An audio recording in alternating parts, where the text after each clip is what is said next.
पवित्रपुरमा अप्सरा गणेश देव भनेर पूजा गर्नु, पीठमा चाहिँ एकादश रुद्रेव देव भनेर पूजा गर्नु, जोडोमा पशु पेर्नु भनेर पूजा गर्नु, दुईटा गाईका कानमा हाम्रा पितृगणहरू हुनुहुन्छ भनेर ती पूजा गर्नु फेरि त्यहाँ चाहिँ पुच्छरका त्यहाँ चाहिँ पितृगण पेर्नु भनेर पूजा गर्नु, पुच्छरका रौमा सोमा आएन भनेर पूजा गर्नु, त्यहाँ चाहिँ सूर्य रश्मि त्यो भनेर पूजा गर्नु, गाईले पिसाब गर्ने ठाउँमा गङ्गा आएन भनेर पूजा गर्नु, त्यही बमा आएन भनेर गङ्गा आएन भनेर पूजा गर्नु, बमा आएन भनेर पूजा गर्नु, यमुना आएन भनेर पूजा गर्नु, कचौडामा सरसप त्यही नै भनेर पूजा गर्नु, दहीमा नर्मदा आएन भनेर पूजा गर्नु, घिउमा पन्ने बेन भनेर पूजा गर्नु, गाईका चाहिँ नि पातहरूमा रौँहरूमा चाहिँ देवकोटी तिथिबेन भनेर पूजा गर्नु, गाईका पेटमा पृथ्वी भनेर पूजा गर्नु, गाईका पेटमा चाहिँ सम्पूर्ण पृथ्वी भनेर पूजा गर्नु, चारो थुनमा चतुर्सागर बेन भनेर पूजा गर्नु, चारो थुनमा चाहिँ नि चतुर्सागर भनेर पूजा गर्नु, त्यही फेरि चतुर्सागर बेन भनेर पूजा गर्नु,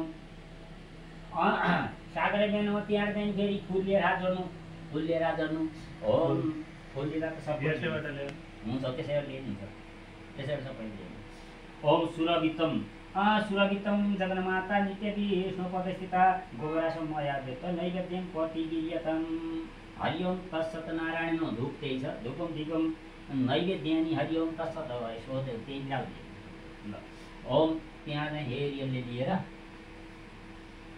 हेरियो यहाँ राख्यो नि, हेरियलले लिएर के मोदस्स परमदस्स शैव सुमुख दुर्मुख तथा अभिनम कुर्कर्ता यतै चाहिँ देवतर्पणम।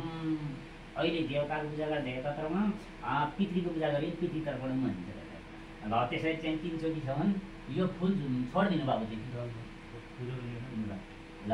यसरी चाहिँ 3 चोटि अहिले मैले बताएअनुसार मोदस्स अहिले कस्तो बताएको थिएँ त्यस्तै एक राउंड करके फिर वहां पे छींटो करना ना दोनों आगे भाभी है मोदस्स परमदस्स शैव सुमुख दुर्मुख तथा अभिनम कुर्कर्ता यतै देवतर्पणम भनेको त के भनेर भन्दाखेरि हाम्रा चाहिँ शरीरमा भएका पापहरू सबै लिएर जानु भनेको। हामीले कहीँ चाहिँ यो किन भन्दा बाहिर हिँड्दाखेरि कमिलो बुझिन्छ, बाहिर किरा मकोडा सबै मर त्यो पनि पापै भयो। कसैलाई कतिपय यसरी के चाहिँ ओ भनेर यसरी देख्यो त्यो पनि पापै हो। कोही नजरले पाप हुन्छ, कोही बोलीले पाप हुन्छ, कोही देखेर पाप हुन्छ, कोहीले गरेर पाप हुन्छ, कसैलाई पिटियो त्यो पनि पापै भयो, कन्या पुछियो त्यो पनि पापै भयो, बाबुआमासित अलिकति सिपी गरियो भने त्यो पनि पापै हो। भनेपछि पापहरू काट्नु त पऱ्यो नि, क्यारेर पाप काटिन्छ भन्दा गौजान। बाहिरको मैला त साबुन लगाएर धोएर जान्छ, भित्रको मैला क्यारेर जान्छ भन्दा प्रायश्चित जान्छ। त्यसरी चाहिँ नि भन्नु ल। अब त्यो भयो छोडिदिनु। अब तिनीहरू चाहिँ त्यो कुसोको टुक्रो समात्न पर्यो हो, त्यो नउठाउने त्यत्तिकै हो, त्यसरी समात्नु हो त्यसरी। अब यहाँ टच भएको छ सबै ठिकै छ। हरिओम तत्सत हरिओम तत्सत हरिओम तत्सत भन्नु है। हरिओम तत्सत हरिओम तत्सत हरिओम तत्सत। ओम विष्णु विष्णु विष्णु विष्णु श्रीमद्भागवत महापुरुषजी विष्णुराज्ञा पर्वतमान्य सकल जगत सृष्टिकारिणि परमदिव्य प्रार्थे श्री श्वेत भारा कलियुग यशोत्तर मन्त्र अष्टामी चतुर्थी कलियुग कलियुगस्य कलि प्रथम चरणे जम्मू दिव्य भारतवर्षे भरतखण्डे आर्यवर्त मोर्तेका देशान्तर देशे गंगा यमुना तटी इन्द्रप्रस्थ दिल्ली नाम नगरे देवली गाउँ महाबली अपार्टमेंट यह पुण्य भूमौ फर्टिका संवत्सरामध्ये 2022 ईस्वी सन 2025 साक्षरता 1947 नेपाल संवत 1145 सिद्धार्थी नाम संवत्सरे श्री सूर्य दक्षिणायने शरद ऋतु अश्विन मासे कृष्ण पक्षे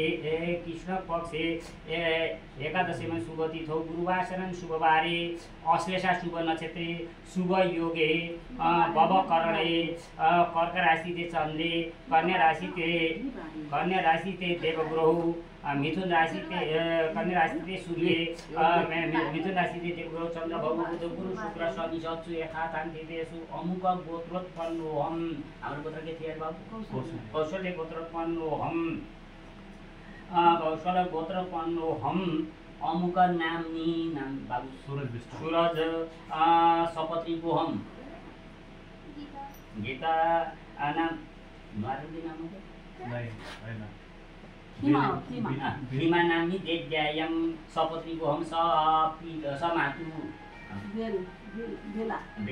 बेला नाम्नी समातु पिता तेरबहादुर विष्ट पिता भ्रातस्य रोशन विष्ट ताराबहादुर सपत्नी समातु सपितु सबन्धु वर्ग आदि सहित हम सपत्नीको हम सपत्नी सहित हम पर्वरस्या यथा पर्वरस्या